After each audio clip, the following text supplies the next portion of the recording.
pero perdonamos al hermano. ¿Verdad, hermano?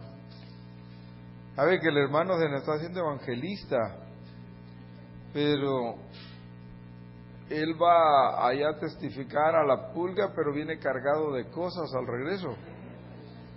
Para testificarle a la gente, les compra lo que están vendiendo.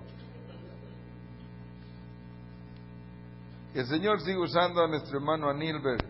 Es un esfuerzo evangelístico que todos debemos de hacer. Hay muchos lugares donde podemos evangelizar, y el primer lugar donde debemos de evangelizar siempre es nuestro pequeño círculo que tenemos. De ahí hay otro círculo que sigue, compañeros de trabajo, vecinos, pero el primer círculo son nuestros mejores amigos, parientes, y vamos por círculos, ¿verdad? Ya cuando toda la gente se convirtió en nuestros círculos, nunca se convierten todos, ¿verdad? Comenzamos a ir más allá, más lejos y más lejos, hasta que ya lo hacemos al estilo que lo está haciendo el hermano Anilbert, yendo a personas que no conocemos, personas que sabemos que tienen necesidad de Cristo, pero que nosotros no sabemos quiénes son. Y sabe que cuando les hablamos a esas personas, no necesariamente les hablamos para traerlos acá a esta iglesia. Les hablamos para que conozcan a Dios. Algunos van a venir acá, algunos, pero con que reciban la semilla es suficiente. Amén. Porque el reino es el que nosotros anunciamos. No promovemos la iglesia, sino el reino de Dios. Amén. Aleluya. Gloria a Dios. Gloria al Señor. Hermanos, vamos a hablar en esta tarde, como se leyó en el consejo del pastor, en el boletín. Vamos a hablar en esta tarde de lo que es la resurrección y lo que llamamos la confirmación de la fe. Sabemos que el Señor Jesucristo resucitó. Él lo predijo todas las veces que mencionó que sufriría en Jerusalén. Él lo predijo. Y ahora los discípulos, que el Señor ha muerto, que el Señor murió crucificado, están temerosos, están escondidos y están haciéndose una gran pregunta. ¿Y ahora qué? ¿Qué hacemos? ¿Volvemos a Galilea? ¿Volvemos a nuestras barcas? ¿Volvemos a hacernos pescadores? ¿Qué hacemos? Porque por 3 años dejaron su estilo de vida que ellos conocían. Ellos eran pescadores, con familias, algunos solteros, otros con hijos. Pedro era un hombre casado, algunos eran solteros, pero todos habían dejado su estilo de vida para seguir al Señor Jesús. Amén. Y eso vamos a ver en esta tarde. Vamos a dejar que el Señor nos ministre a través de su palabra. Amén. Vaya conmigo a Lucas capítulo 24. Lucas capítulo 24.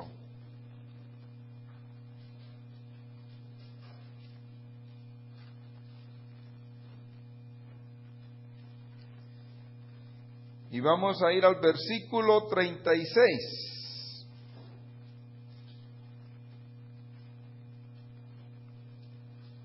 Versículo 36. Mire, el Señor Jesucristo se apareció a los discípulos con un propósito. Con un propósito. Cuando el Señor Jesucristo dejó a sus discípulos, Él sabía que estaba dejando a un grupo de gente temerosa, no muy sólidos en la fe todavía, que eran gente que habían creído en Jesús, pero como dijo el Señor, se iban a escandalizar una vez que le sucediera al Señor lo de la crucifixión. Amén.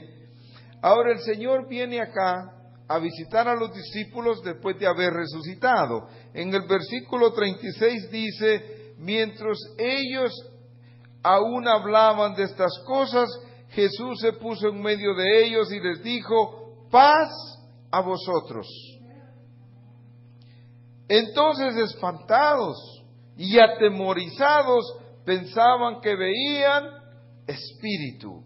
Pero Él les dijo: ¿por qué estáis turbados? Y vienen a vuestro corazón estos pensamientos. Mirad mis manos y mis pies, que yo mismo soy. Palpad y ved, porque un espíritu no tiene carne ni huesos, como veis que yo tengo. Y diciendo esto, les mostró las manos y los pies. Lo dejamos ahí por un momentito. Señor, ayúdanos a poder entender estas escrituras, a poder presentarlas, recibirlas en nuestros espíritus, Señor. Recibir el porqué de estos eventos, Señor. Gracias te damos en Cristo Jesús.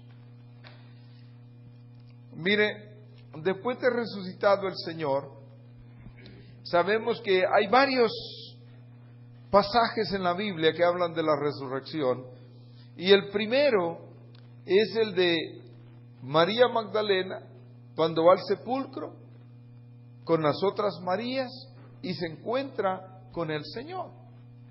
Y el otro, cuando unos discípulos van camino a un lugar que se llama Emaús, y también se les pega a alguien en el camino, platica con ellos, les habla de las cosas de Dios y les va enseñando muchas cosas. Y ellos no se dan cuenta que el que va caminando con ellos es el Señor Jesús. Hasta que se hace tarde, hasta que entran a un lugar, hasta que van a comer, van a compartir alimentos, y el Señor Jesús parte el pan. Y al partir el pan, estos discípulos se recordaron de quién partía el pan de esa manera, que era el Señor Jesús. Y entonces lo reconocieron. Y cuando lo reconocieron, que Él bendijo el pan, el Señor se desapareció de ellos.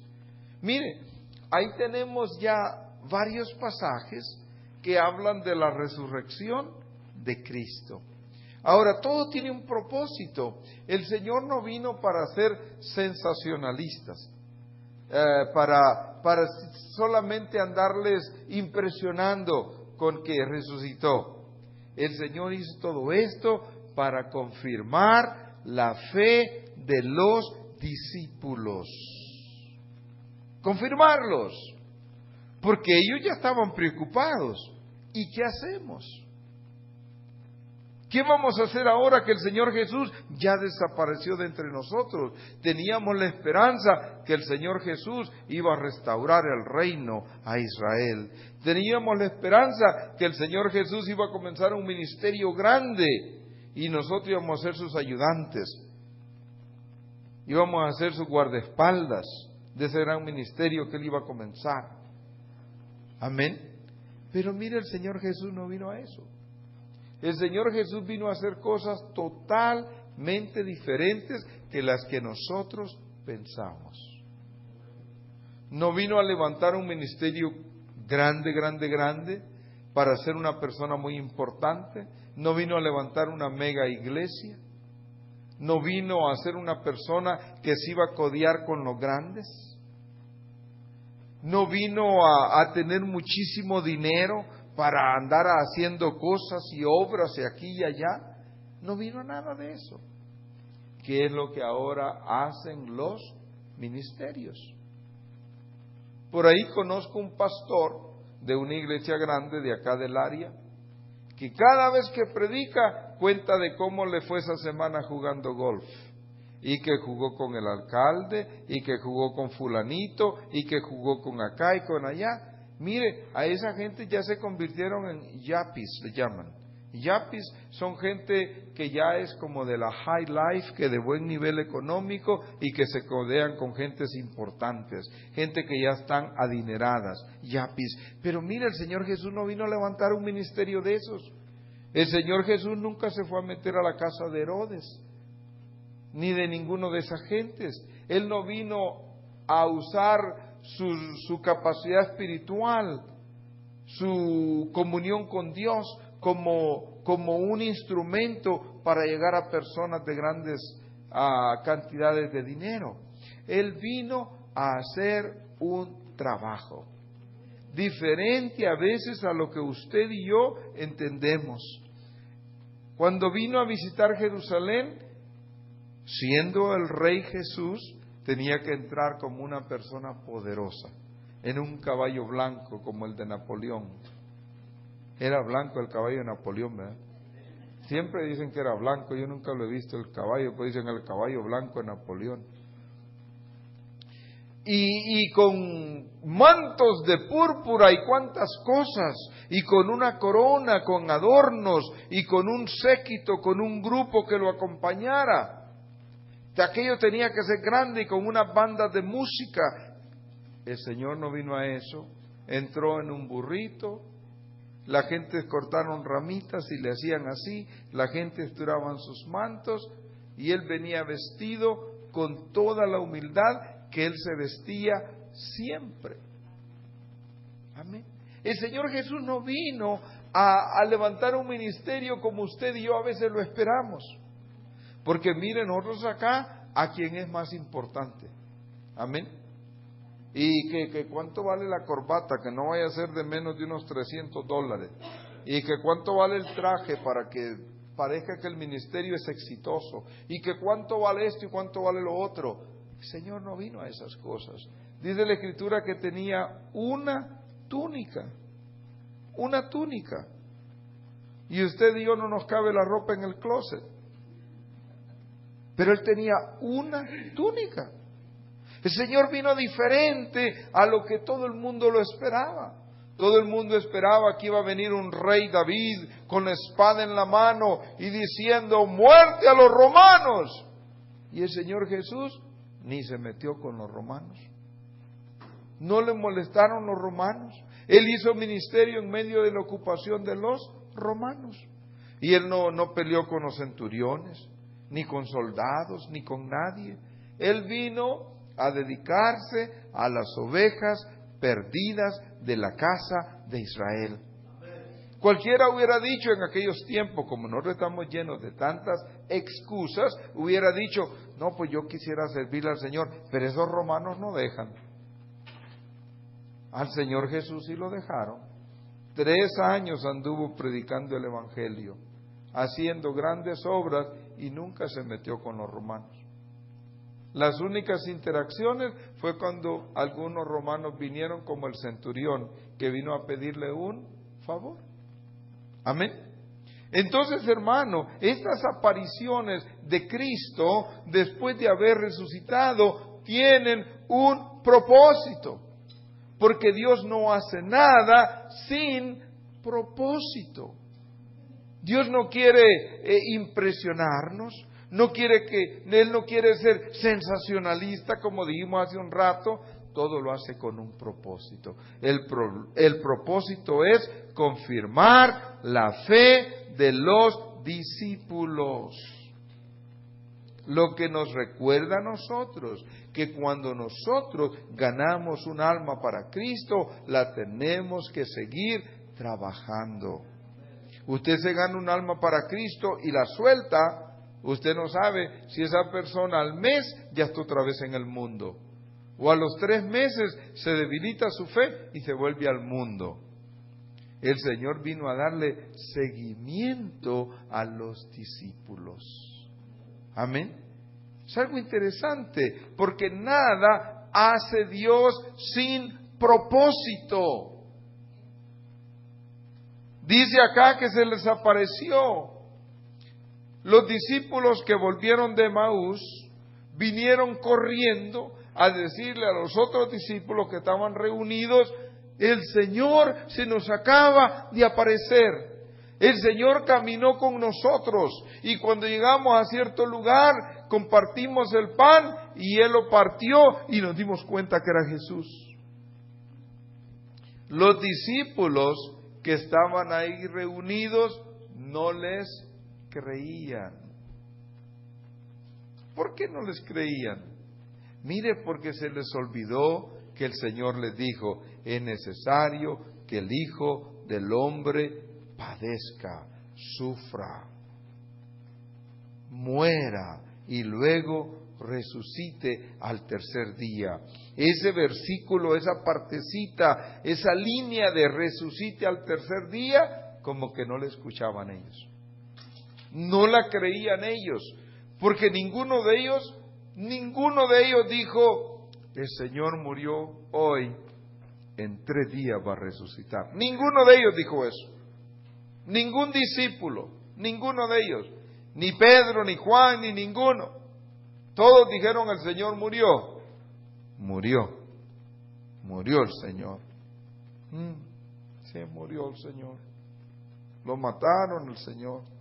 Y era aquella tristeza, tristeza y tristeza, pero ninguno decía, pero el Señor dijo que al 3er día resucitará. Ninguno se acordaba de eso. Amén. ¿Por qué? Porque eran gente como usted y como yo, débiles, olvidadizos, a veces cortos de fe, ¿verdad? Medios incrédulos. Mire, cuando ellos no le creen a aquellos, no les están creyendo, y mientras estos decían estas cosas, los que iban camino a Emaús, el Señor se apareció a todos y les dijo, paz a vosotros. Y todos los que estaban reunidos estaban espantados y atemorizados y pensaban que veían un fantasma.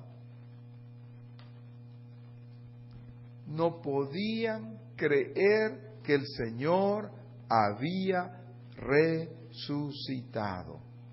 Mire, a veces nosotros, yo lo presento de esta manera para que usted sea realista en la expectativa que tiene de los cristianos y que entendamos quiénes fueron los primeros patriarcas de la iglesia, discípulos, apóstoles, que entendamos que fueron gente como usted y como yo, gente con defectos, gente débil en la fe, pero que luego entendamos que Dios puede tomar un débil y hacerlo fuerte, tomar a un incrédulo y hacerlo creyente, porque estos hombres eran gente débiles en la fe. Lo veían y si creían que veían un fantasma, asustados, atemorizados, espantados.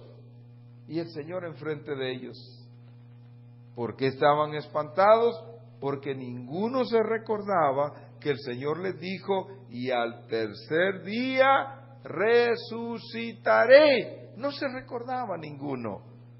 Y a veces somos así nosotros, nos olvidamos de las promesas de Dios. Y dice, el Señor les dijo, ¿por qué estáis turbados?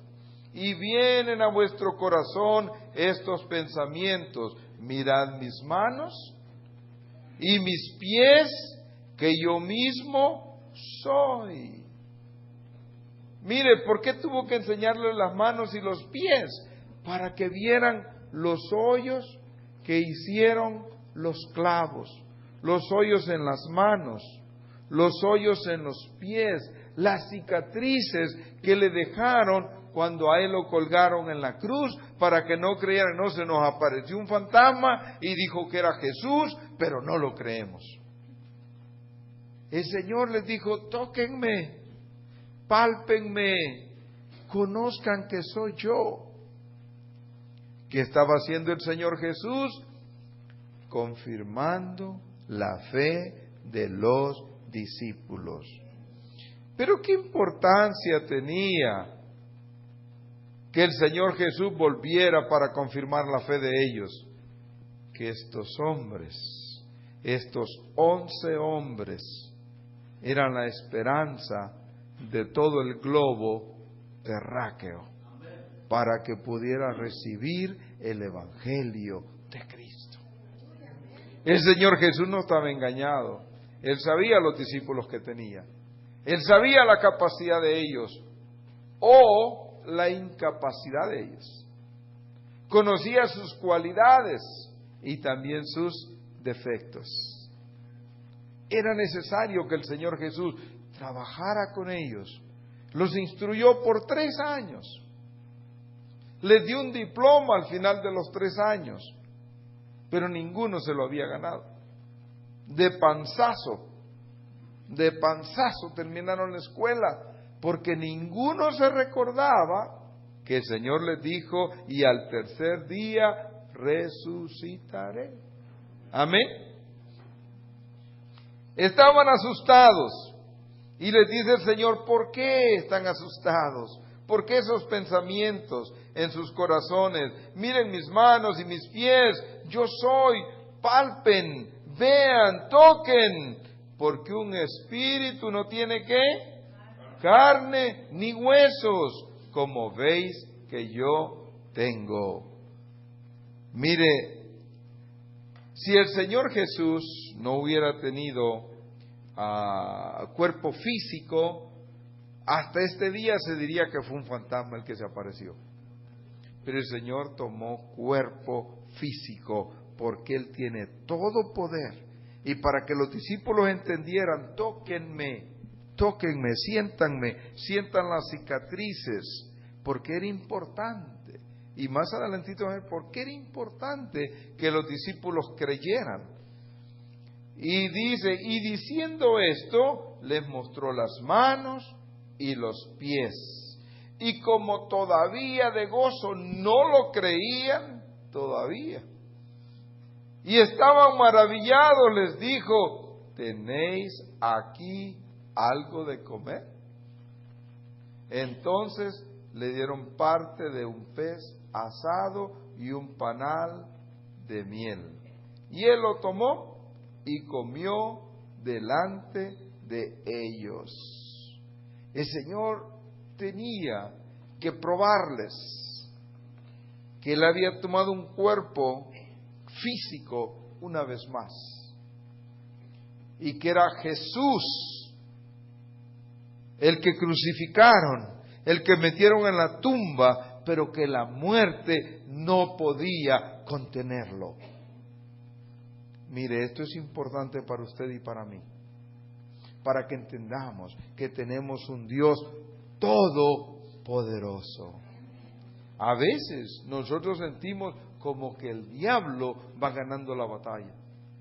A veces sentimos, decimos, no, pues estamos con el Señor Jesús, pero nos trae arrinconados el diablo. Sentimos como que nos va ganando y empuja más fuerte que nosotros. Así sentimos, pero ¿sabe qué? Cristo tiene más poder. Lo que pasa es que muchos de nosotros no hemos todavía echado mano de esa autoridad y de ese poder de Cristo. Cuando lo hagamos, es usted el que va a traer al diablo arrinconado. Amén. Porque mire, a veces nosotros nos dejamos intimidar por el enemigo.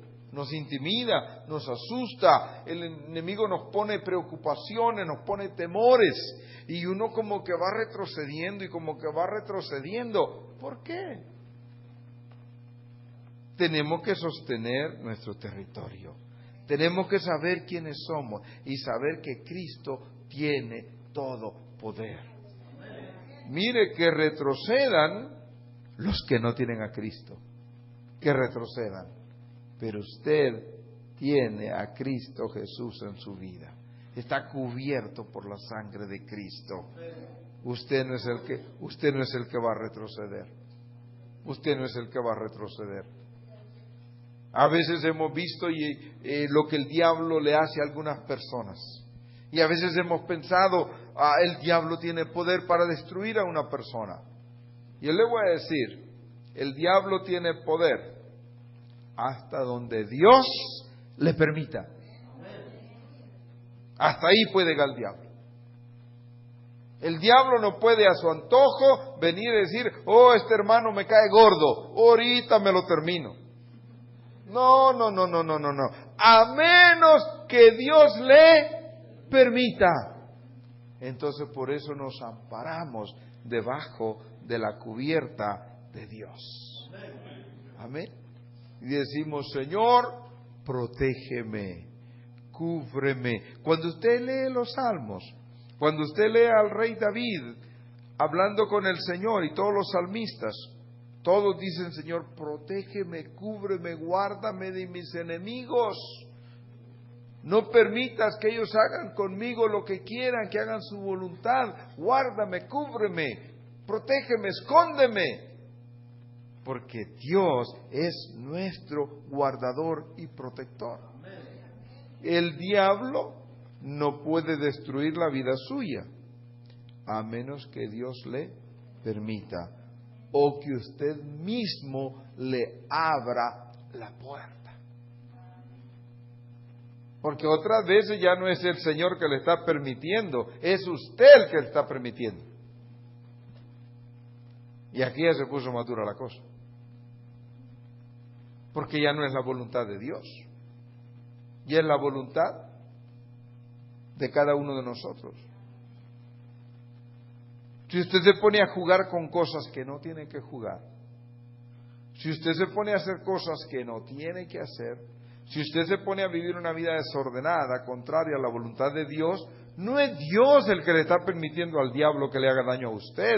Es usted que le está abriendo una puerta al enemigo para que se meta. Y el diablo solo está esperando esa oportunidad para meterse en la vida suya, en su vida familiar.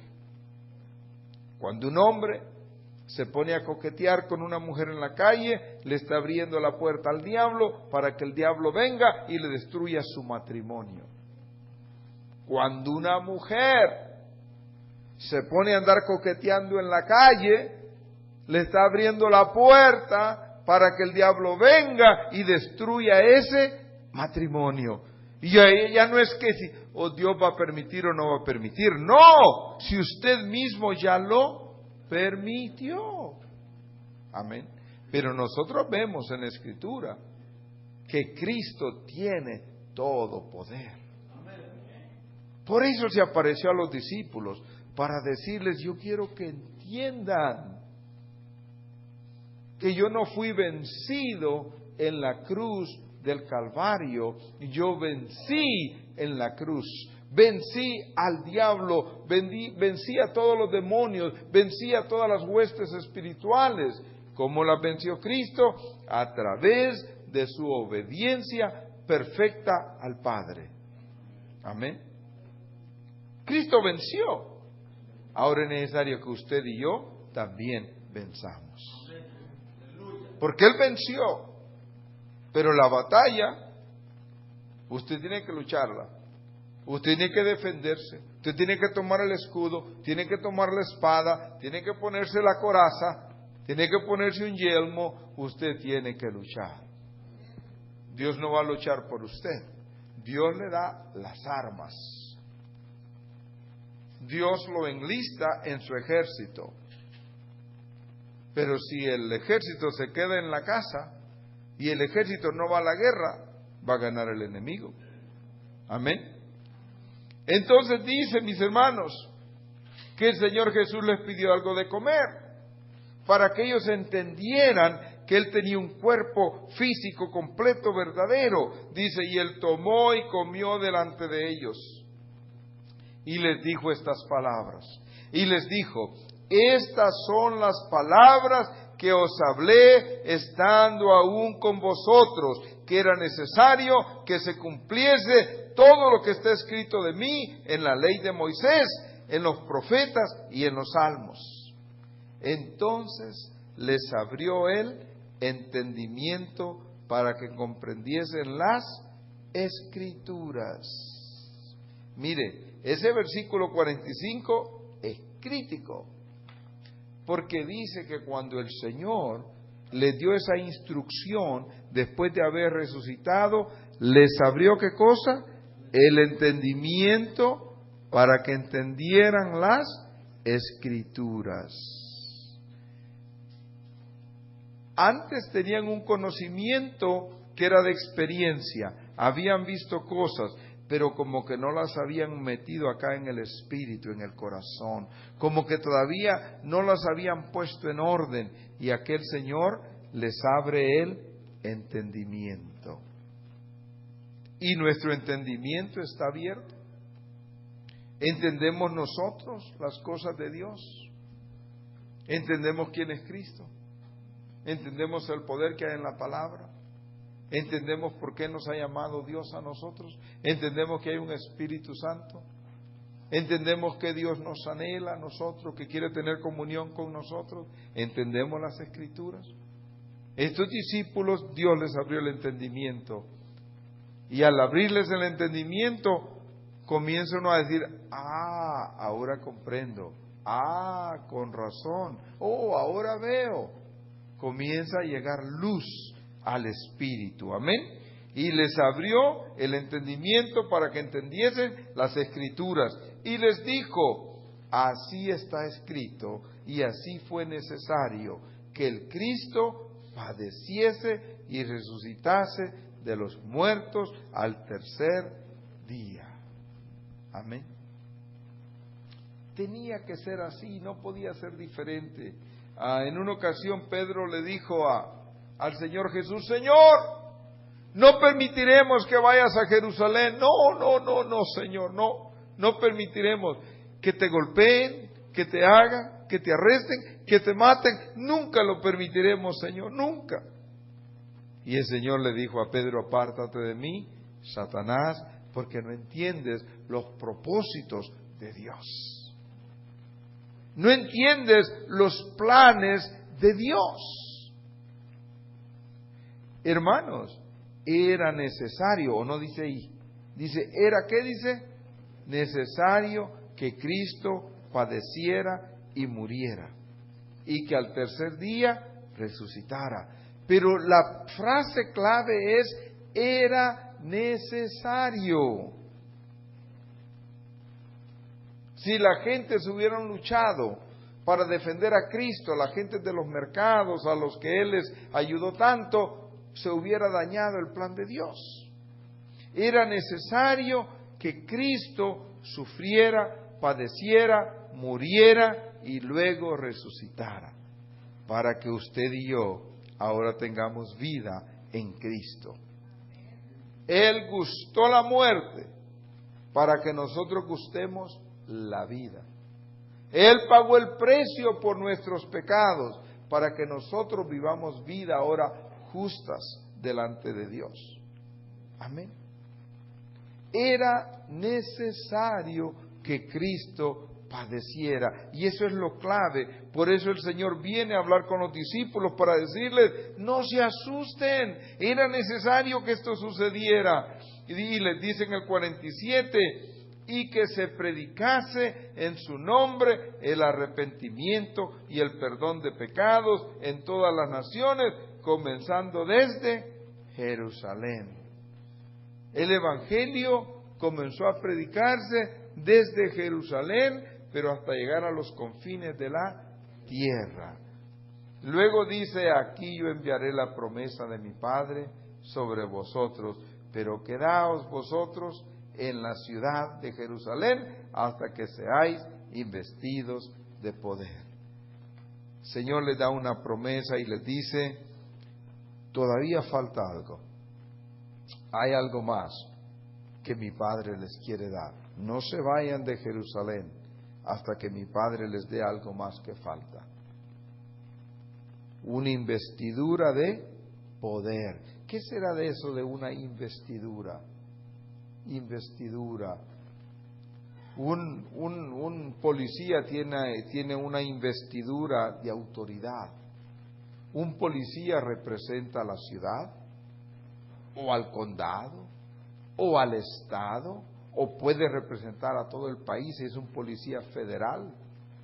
Tiene una investidura de autoridad. Cuando un policía federal a usted le habla, todo el gobierno federal lo respalda a él. Amén.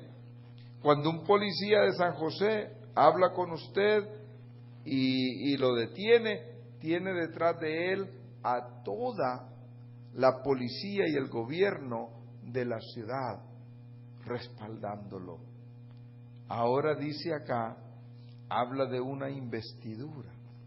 Amén. De una investidura. Dice lo que estamos leyendo. Dice que seremos investidos de poder desde lo alto. Cuando usted está lleno del Espíritu Santo, ha sido investido con el poder del Espíritu Santo, usted tiene el respaldo de todo el cielo detrás de usted. Cuando usted usa ese poder, Cristo está detrás de usted. Usted es el cristiano, el creyente que le dice a alguien, en el nombre de Cristo Jesús, oro para que Dios te perdone tus pecados, pero detrás de usted está Cristo. Y todo el reino de Dios está detrás de usted, porque usted ha sido investido de poder de lo alto. Por eso era necesario que Cristo se presentara a los discípulos. Era necesario que les hablara y les dijera, mírenme que yo no estoy muerto. Yo estoy vivo. Dios está vivo. Yo he resucitado. Yo he vencido la muerte. Es necesario que ustedes crean todas las palabras que yo les hablé y todavía falta algo más, que sean investidos de poder de lo alto, porque cuando reciban esa investidura, cada vez que ustedes hablen en el nombre de Cristo, tendrán respaldándolos todo el cielo, todo el reino de Dios, todas las fuerzas espirituales de Dios estarán detrás de ustedes, respaldándolos. Amén. Cuando mi hermano Anílber le dice a una persona, le hablo en el nombre de Cristo, le regalo este tratado, Dios lo ama, tiene a Cristo detrás de él, tiene el reino de Dios detrás de él, porque ha sido investido de poder. Por eso era necesario que aquellos temerosos discípulos entendieran que Cristo vive y que no está muerto. Por eso se presentó tantas veces delante de los discípulos para afirmar o confirmar la fe de ellos. ¿Cómo dice que estaban? Temerosos, espantados, asustados y que no creían nada. Un día ya me va a reclamar Pedro cuando yo llegue. Tú eres el que decía que estábamos asustados y escondidos. Sí, yo soy, yo soy. Porque eso leo en la Biblia. Que los temerosos estaban asustados, espantados, atemorizados y que no creían. Que se les había olvidado. Hasta que dicen ese versículo, y Dios les abrió el entendimiento para que ellos entendiesen las Escrituras. Y aún después de eso, dije el Señor, y todavía les falta más. ¿Cómo decía el señor Raúl Velasco? Y aún hay más.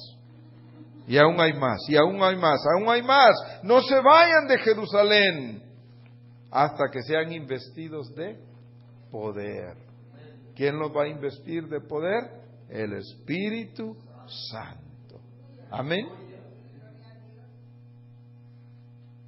Por eso la resurrección es importante. La aparición de Cristo a los discípulos es importante porque les está reconfirmando, confirmando la fe a ellos, diciéndoles, todavía no han visto todo, van a seguir viendo aún cosas mayores que las que hasta ahora han visto. Amén.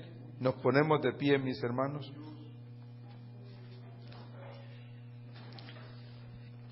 Bendito Dios, te damos gracias, Señor, por lo bueno que eres. Gracias, Señor, por este tiempo que nos das de compartir tu palabra. Señor, de aprender de ella, de escudriñarla. Permite que este mensaje llegue al corazón de cada uno de mis hermanos y que si hay áreas en las que hemos dudado todavía, esas dudas se vayan disipando, Señor, y que podamos entender cada día más y más. Gracias te damos, Señor, y bendice a cada uno que ha estado en este lugar en esta tarde, Señor. Bendícelos, Padre, y la bendición que a cada uno le ha dado, Señor, que el diablo no la pueda arrebatar, Señor. Gracias te damos en el nombre de Cristo Jesús. Amén y amén. Aleluya. Señor me los bendiga, hermanos varones. Nos quedamos para organizar la pintada de la iglesia.